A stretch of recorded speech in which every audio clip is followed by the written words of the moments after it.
তোমরা যারা কল্যাণ ইউনিভার্সিটির আন্ডারে বিভিন্ন কলেজগুলোতে এই বছর 6 সেমিস্টারের পরীক্ষা দেবে এবং তোমাদের শিক্ষাবিজ্ঞানের জিই বিষয়টি রয়েছে, তো আজকে তোমাদের এই ভিডিওতে শিক্ষাবিজ্ঞানের জিই বিষয়ের গুরুত্বপূর্ণ তোমরা বড় প্রশ্ন কোনগুলো পড়বে সেগুলো জানাবো।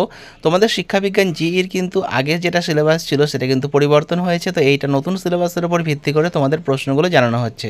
তো তোমরা ভিডিওটা শেষ পর্যন্ত দেখতে থাকো। আর যারা মনে করছো এই পিডিএফ কপিটা সংগ্রহ করবে, তো সেক্ষেত্রে তোমরা স্ক্রিনে দেওয়া নম্বরে 150 টাকা পেমেন্ট করে হোয়াটসঅ্যাপে তার স্ক্রিনশট পাঠাও, তোমাদের পিডিএফ কপিটি পাঠিয়ে দেওয়া হবে। এর মধ্যে তোমরা 2 নম্বর, 5 নম্বর, 10 নম্বর সমস্ত প্রশ্নের উত্তর সহ পেয়ে যাবে।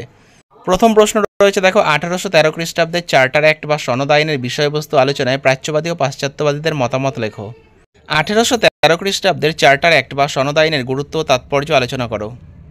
মেকলেমিনিটস কি অথবা ক্রম পরিস্রাবণ নীতি কি, অথবা ভারতে পাশ্চাত্য শিক্ষা বিস্তারে মেকলেমিনিটসের অবদান আলোচনা করো, অথবা 1835 খ্রিস্টাব্দের মেকলেমিনিটসের শিক্ষাগত তাৎপর্য বা গুরুত্ব আলোচনা করো। বাংলার নবজাগরণে রাজা রামমোহন রায়ের অবদান আলোচনা করো। বাংলার নবজাগরণে ডিরোজিও এবং নব্যবঙ্গদের অবদান আলোচনা করো। উডের ডেসপ্যাচ বা উডের প্রতিবেদন কি, উডের ডেসপ্যাচের গুরুত্ব ও তাৎপর্য লেখো। লর্ড কার্জনের প্রাথমিক, মাধ্যমিক ও উচ্চশিক্ষা সম্পর্কিত নীতিগুলি লেখো। জাতীয় শিক্ষা আন্দোলনের ব্যর্থতার কারণগুলি আলোচনা করো।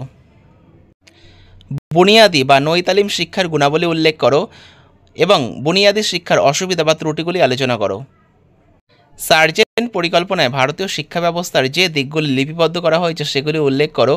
ওই পরিকল্পনায় মাধ্যমিক শিক্ষা অথবা উচ্চশিক্ষা সম্পর্কে যে সুপারিশ করা হয়েছে তা লেখো। বিশ্ববিদ্যালয় শিক্ষা কমিশন বা রাধাকৃষ্ণন কমিশন 1948-49 খ্রিস্টাব্দের মূল সুপারিশগুলি কী ছিল?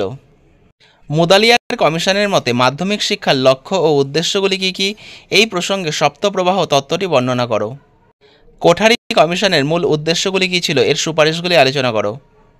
1986 সালের জাতীয় শিক্ষানীতির মূল বিচার্য বিষয়গুলি আলোচনা করো, অথবা জাতীয় শিক্ষানীতির মূল সুপারিশগুলি আলোচনা করো।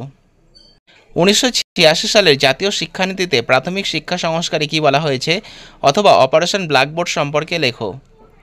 1986 সালের জাতীয় শিক্ষানীতিতে মাধ্যমিক শিক্ষা সংস্কারে কী বলা হয়েছে, অথবা নবোদয় বিশ্ববিদ্যালয় সম্পর্কে আলোচনা করো। সমসূচক বলতে কী বোঝো? শিক্ষায় সমসূচকের ধারণাটি ব্যাখ্যা করো। 1986 খ্রিস্টাব্দের জাতীয় শিক্ষানীতির সঙ্গে 1992 খ্রিস্টাব্দের সংশোধিত খসড়া বা জনার্দন রেড্ডি কমিটির তুলনামূলক আলোচনা করো।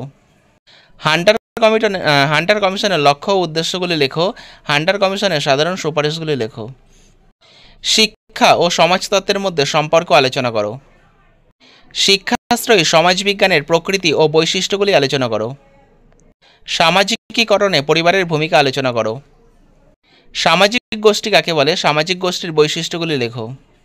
প্রাথমিক গোষ্ঠী ও গৌণ গোষ্ঠীর মধ্যে পার্থক্য লেখো, অথবা প্রাথমিক গোষ্ঠীর বৈশিষ্ট্যগুলি লেখো, অথবা গৌণ গোষ্ঠীর বৈশিষ্ট্যগুলি লেখো। সমাজ পরিবর্তনে শিক্ষার ভূমিকা আলোচনা করো। শিক্ষা ও সামাজিক গতিশীলতার মধ্যে বিদ্যমান সম্পর্ক বর্ণনা করো, অথবা শিক্ষা ও সামাজিক গতিশীলতার মধ্যে সম্পর্ক বর্ণনা করো।